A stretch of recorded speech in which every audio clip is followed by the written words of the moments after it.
I was married to a good man who ultimately was not my man, and I knew that pretty early on. I knew that maybe 3 hours into our first date. I knew that 6 months in when we got engaged, and I knew that again and again and again. But I didn't want to know that because I really wanted the relationship to work. And I think what was so hard was that we were good friends. We had a great time together. I loved the work he was doing. I loved the way we collaborated. And on paper, everything looked like a good match. But I still knew that something was missing. It's funny because I lead journaling workshops and I always ask people, what truth are you afraid to admit to yourself and why? And it was the question that I avoided the most because the truth I was afraid to admit to myself is that I no longer wish to be in my marriage. Admitting that to myself meant I'd have to blow everything up. And in a lot of ways, it was good and comfortable. There were so many reasons to try and make it work because it was more convenient. But I ultimately realized I didn't want to live a life that was convenient. I wanted to live a life that was courageous.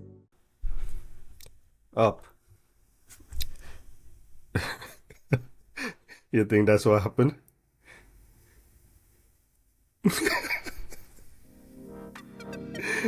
Explain, explain, explain. I don't want to. I don't want to guess. What do you think happened? I think Rimsey, If I'm I think positive. Rimsey might, I think Rimsey might be more equipped to answer this question. Yeah. Chips tea. Go ahead, Rimsey. You can get back. Sips to um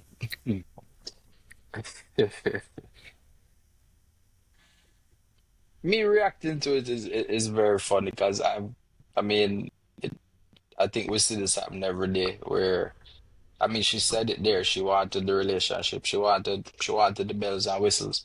You know, she wanted to be a wife regardless if she didn't really was into the relationship or the person. She wasn't attracted to the person the way that she wanted to. However, I mean, she was getting married. I mean, she was going to be a wife. Like she wanted it. She said it. So there are many people doing that right now. You know, I mean, what what more can I say to it? Really and truly, it's not far-fetched. You know, she probably got what she wanted and decided that all right, she move on home. You know, and it's called courageous right now. So. You know. She's doing the right thing. You know, she's living in her truth. While what's a man's truth? You know, But but yeah, yeah. I would like to read. and I probably well, sorry, I'm not cut you. Probably, you know, on the flip side, the man probably even didn't really want the relationship either. The man probably felt like it was something that she wanted, especially probably the marriage part.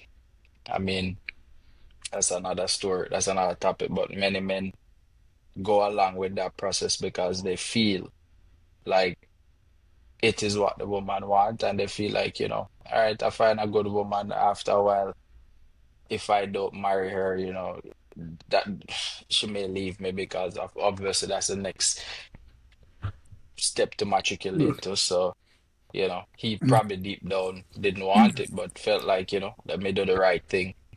And, you know, in that situation, who end up with the sour grape? We Yeah. can't argue it both ways, right? But it's not Mhm. far-fetched. Yeah. I think that's fair. I would like to read the description that she posted along with the video. She said, I was married to my best friend who wasn't my romantic partner. Our life and relationship looked good in many ways, which made my wanting to leave the hardest and most painful decision of my life. But beneath the surface, it was lonely, sexless, emotionally disconnected, and there was a quiet truth I could no longer ignore. Essential needs I could no longer pretend weren't being met. And then she proceeds to plug her memoir, Lovable, which is out on August 5th and is now available for pre-order. And it's about what happens when we stop abandoning ourselves and start choosing a life that feels truly aligned. Courageous. Yeah, courageous. It's brave. She was very, very, very courageous. I mean, honestly, I don't think she did anything wrong. Mm-hmm. I do feel like because of when we've spoken about it, these quote unquote gender wars and back and forth, it's easier to misconstrue something like this. I don't know the full picture, but I would hope that it is something that would have been discussed throughout the marriage, whether it was fulfilling or not, so that the man wasn't blindsided. Because I've seen situations where the man is all in and then he hears something like this and destroys your whole world because, yeah, you thought you were good, right? But I've also seen situation where the man just give the bare minimum because like Rimsey said, like you're with somebody for long. She said they were best friends, so marriage was just sounded like the next best move, but nobody really teaches you what to do in a marriage. It's just like you have a lot of people just feel like it's the next step, it's an obligation, it's just the next thing to graduate to, and that's it. You rock back and you relax, so I would hope for the man's sake, I don't know, again, I don't know their relationship, that he doesn't internalize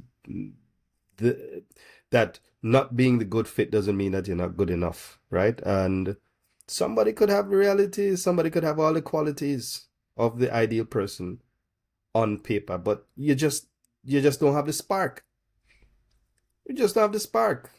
I've seen it, I've experienced it. People say, "Yo, well, but I mean, you looking on the outside, you can say whatever you want to say, but if you don't feel the spark, you don't feel the spark." And honestly, if anybody, sorry to say, but if any woman look at me and say I'm a good man or I'm a good person, I probably take it as an insult, because good to me sound like boring, like vanilla, like plain. Not like, if there's a first adjective that comes to your mind, sorry, it kind of rubs me the wrong way. And I think it's really based on how we've been raised. Good, like nothing more exciting than that. So and I think that's what she's conveying there. He is a good man, Savannah. He was good, but he didn't have any, didn't have that little extra sauce. That's how I see it. That's how I see it. Now, you know what? Let me leave it there for now. Sips tea. So I agree to some extent with what you said and what Rimsey shared as well. I don't necessarily think it was a bad decision. I don't necessarily think she did anything bad per se, because I feel like this situation is sort of like a microcosm of what happens in relationships in general, even the relationships that we tend to idolize, the power couples, the relationship goals, right?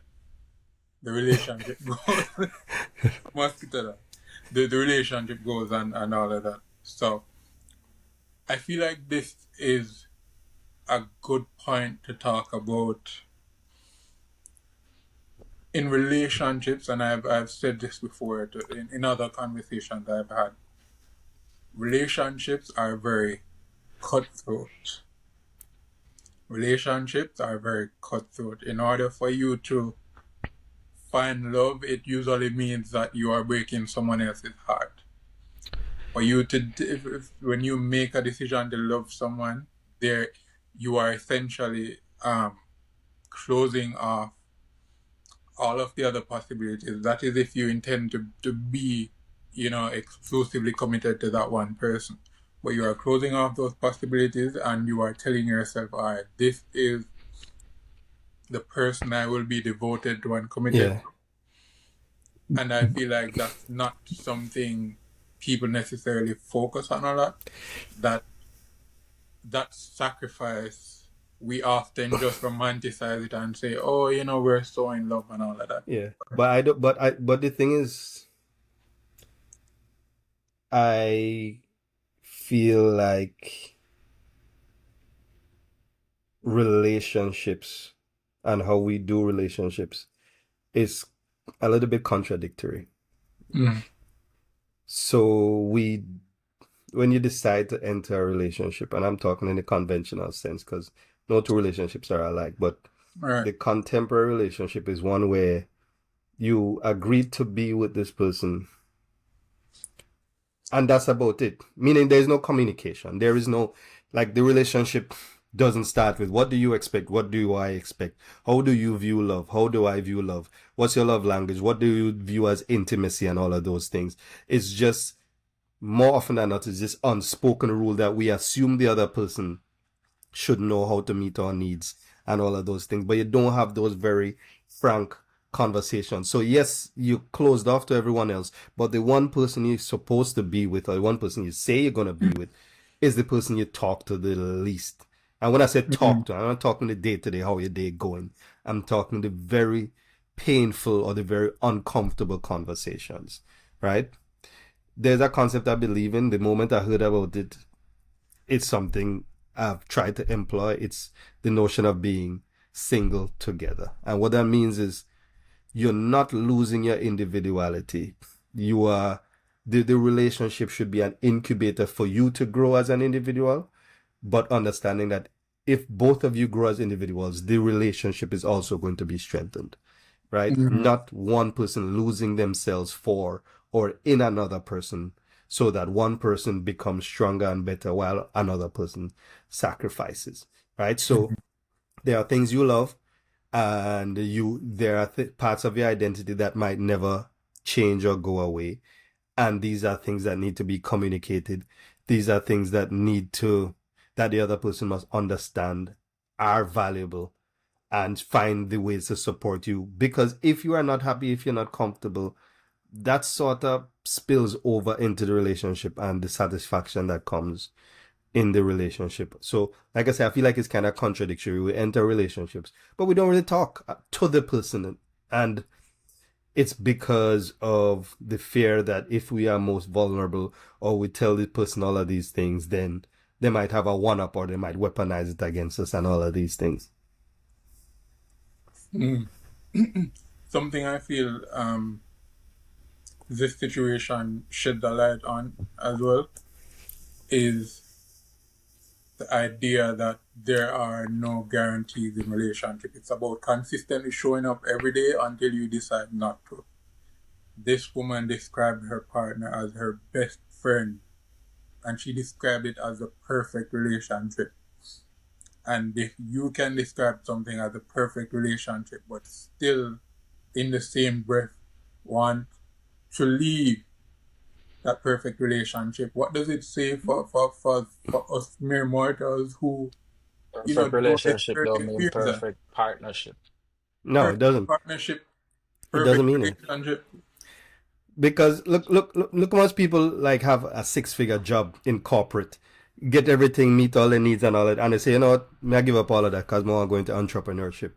Because again, there's not that spark. So all needs being met doesn't always equate to having a satisfactory or fulfilling life. Yes, what is the spark? I've heard people talk about this quite often, and I'm familiar with the expressions as well. But how do you go about defining what the The spark? spark, you never watch Transformer, man. but I mean, it is whether you want to say it's chemistry, where or biological, or the pistons firing off and all the neurons firing off and all of those things. But when you and somebody click I feel like it's something that you can't describe. And it doesn't mean that every click means that you're going to be in a relationship with this person, right? It doesn't mean that. But if if you have to rationalize yourself into why, that's why I said, that's why like the good, like those adjectives kind of rub me the wrong way, because it's sort sometimes it comes across as you're trying to convince yourself that you like me, like you're trying to, versus the uncontrollable or inexplicable feeling of saying yes, More, this is more, why. I would love to hear Rimsey's description of what that spark is, and but I want to nudge you a step to sort of unpack what that clicking is. Like, what does it really mean to click with someone? This woman seems to have clicked with her partner, who was her best friend, and even after that clicking, um, this is the result. I also found it quite interesting that even in her description of the relationship as the perfect relationship and with the perfect partner, she went on to say it was lonely, it was sexless, and it was emotionally disconnected. So Right.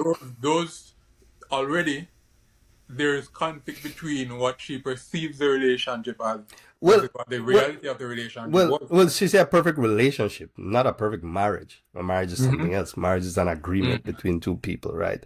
Um, Contractually and before God and all of those things, right? So you can have perfect relationships that are not perfect marriages, But right? That you are not can, marriages. Uh-huh. you can. But even if you should even look at it outside of the lens of marriage, and just look at it as a basic relationship, having a relationship that is emotionally disconnected, that is sexless, that is lonely, is, would still That's be problematic. that's why I said things like good and perfect and all of those things. Mm-hmm. It sort of comes across as you're convinced, like you're trying to build me up before you cut me down, right? Because if it were, then we wouldn't have been having this conversation or a whole memoir about it, right? Mm-hmm. It would have just been, right? It would have just been. If it was good and perfect, really and truly, then it would not have to be something that you start off describing and then say, but it was missing this, and this, you know? So, Rimsey, go on. That's because I feel like there's something very important there. No, I mean, I would say something that's just probably totally uncalled for, but when Steph was talking about good and all of that and perfect, it reminded me of the meme or the saying when a woman tells you that you're the perfect size.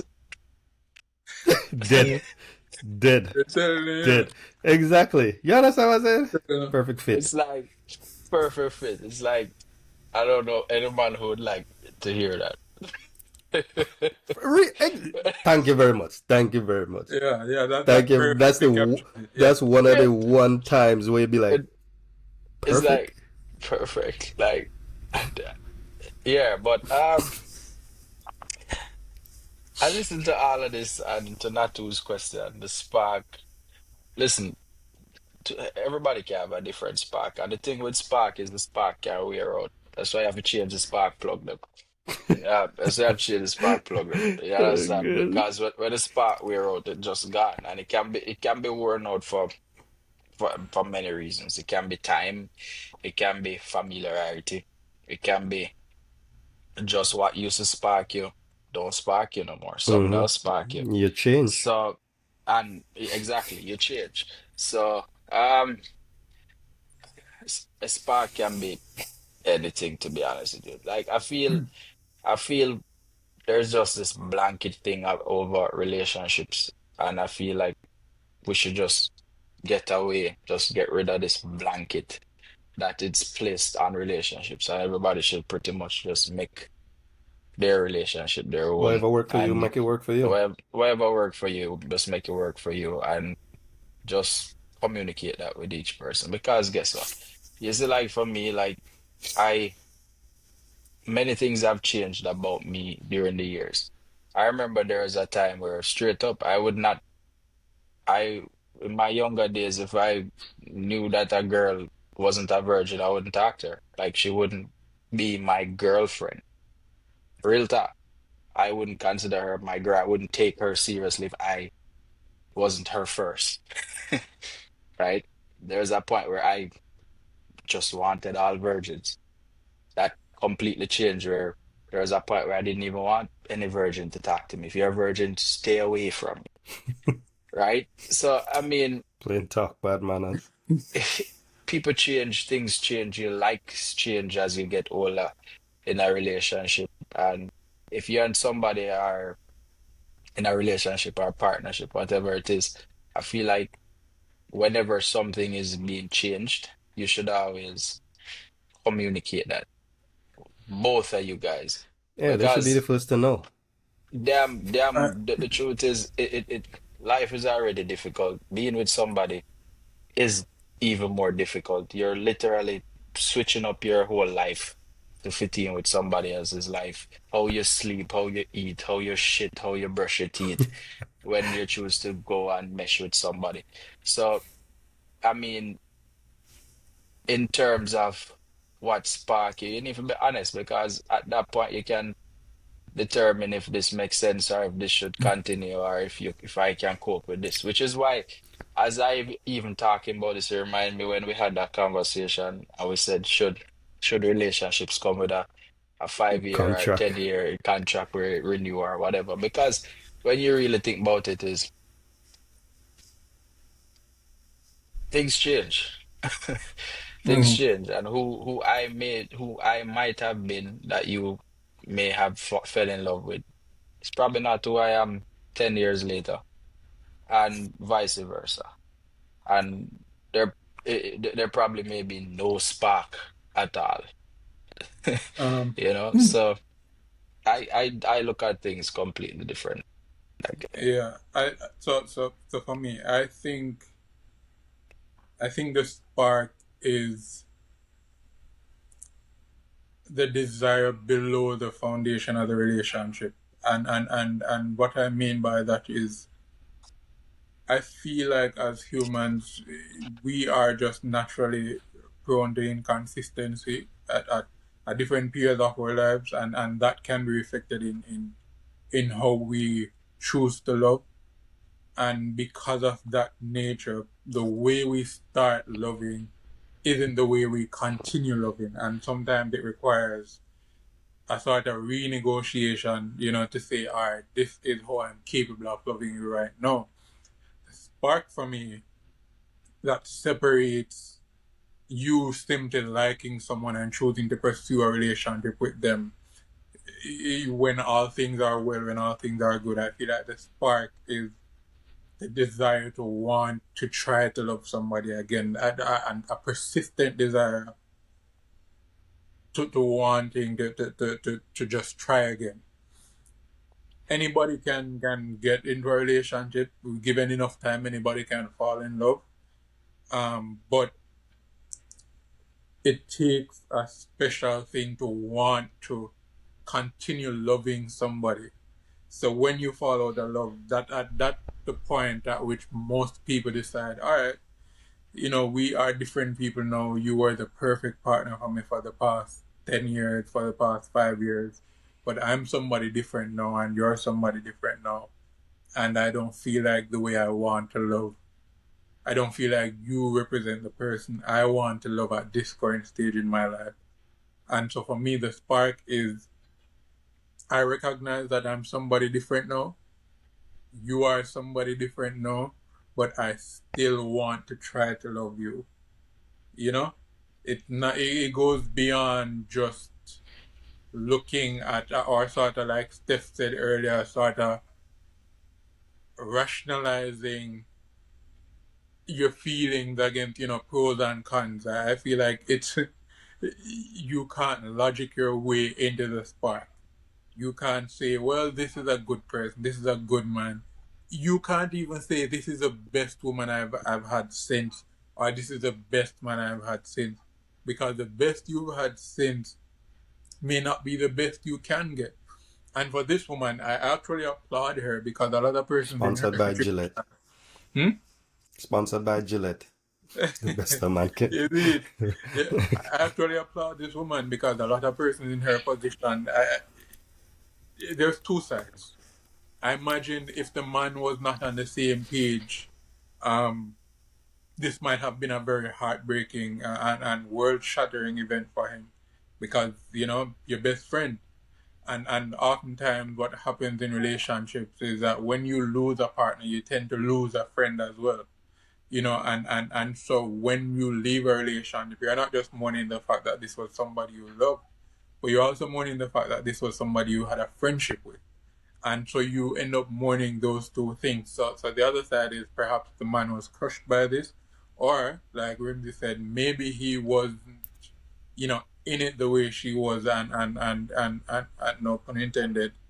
Although that certainly was one of the issues. But maybe he wasn't there. But the other side of it is most people in this position, the pressure, the public pressure of having people on the outside see and consider your relationship to be perfect, and then you making that decision to walk away from something that the consensus is, this is goals, this is what I want, this is they go so well together. I think that takes like some huge balls, and so I'd give credit there. Yeah, I mean because all right, so whether she did it 5 months, 5 years, 10 years, the longer she had stayed in it, let's say the man was invested 100%, right? The longer she stayed in it is the worse it would have been, right? So I don't feel like there's, like Chris Brown said, there's never a right time to say goodbye. So, Nope. and I would prefer somebody say, all right, this ain't working no more, than stay with me and I'm the last to know that you're not invested in this thing, right? I will say though, And how there is much a money she get? I will say there's a far more comforting and supporting environment for a woman who decides that this is no longer something she wants and does the courageous thing to leave the relationship. Yep. Because I've also seen men who've come out publicly and say, I just something I never want no more. Neo, for example. Neo said, "No, I don't want to be married anymore. Yeah, I Man's want two, living three his best women, life. and I don't want to do it anymore." And people say, him wrong, him selfish, this, that, and the other. But it's the same thing he did not want. And I feel like as an adult or adults, everyone has the right, and I respect anyone who says explicitly, this is not what I want. I thought this is what I wanted. I know that it's not something I want. I'm not leading anybody on anymore. This is what I want, right? I respect anybody who does it. And it does not have to be something that they say, well, it's your loss, or how dare you, or this person is going to be. It doesn't have to descend into those things, provided that both parties were communicating about the disconnect or when things change, and it wasn't 10 years you just wake up one morning and say, yo, can't do this no more, right? Although, yeah, I won't go down that path, but anyway, yeah. I think we do have to address the other side of that bravery and of that perspective of simply knowing what you want and deciding that what you currently have isn't it. I think the other side of that is the vain pursuit of perfection. I think there are persons in these situations who they sort of have this expectation that relationships, that the moment the spark isn't felt is sort of like an indication that the relationship no longer holds value. And perhaps for some people that is true, but there is the nature of relationships that they require work. Your relationship will go through phases where it feels like you made the wrong decision. There are points where you feel like, all right, maybe we have reached an impasse where I can't communicate with this person well enough. I don't feel patient enough communicating with this person. I don't feel kind or compassionate enough. And so you take that as a sign that, all right, this isn't it. And so your approach is not necessarily one of courage to leave, but is one of avoidance. You refuse to do the work. And so you end up in this cycle where you are constantly chasing after. So whenever it gets tough, it's time to bail because the toughness is evidence that this is no longer worth it. But relationships take work, and I feel like we have to have that perspective. You need to be able to have a handle on when something is challenging you to grow or when something is challenging you to leave. And those are two different things.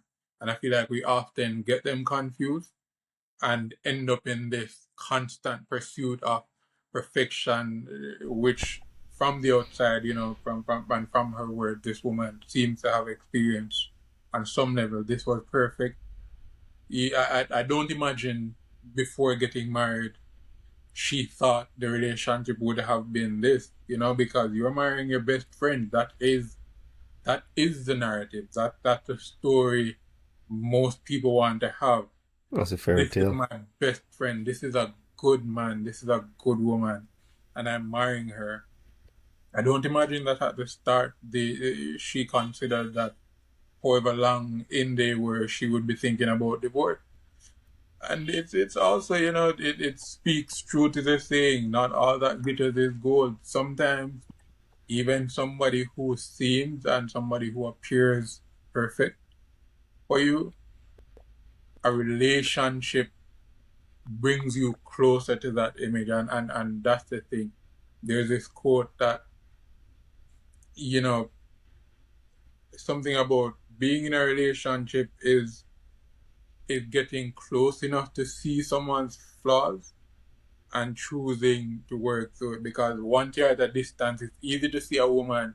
You know something, just as an aside, when I'm on social media, for example, and you might see you might see an attractive woman, or some woman might see a man who they think, oh, this man has himself together.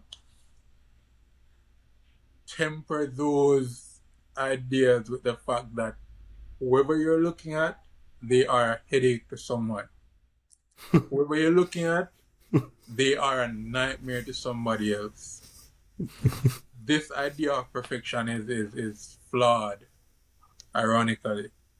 So the moment you find yourself in a position of thinking somebody is perfect, that should be cause enough for you to pump the brakes and say, all right, I need to put on some very logical eyes right now because I'm seeing perfection in a world where no such thing exists. And that should be a red flag. I want to know. I want to know what our men's truthers. What we calling the people that support it? Men's truthers. That sound. I don't know if that sound a little bit Sound political. right wing, or I don't know. But truthsters. That's we had to come up with some. I want to know. I want to know the people who follow us or people who share the space with us. What do you think? Was this woman wrong to do what she did? Was she right? Just let's keep the conversation going. You heard what we had to say. Now it's over to you. As usual, like, share, subscribe. We had 60 subscribers. We need to get up to 600 and then 6,000 and then how much ever. Let's keep it going, Gentlemen, as always, thank you for your honesty. Let's see how much people think is really this is the problem or not as well. As usual, gentlemen, it's been great. Rimsey, what do you have to say to the people? Not a legendary episode. Bro. Blessings. Yeah.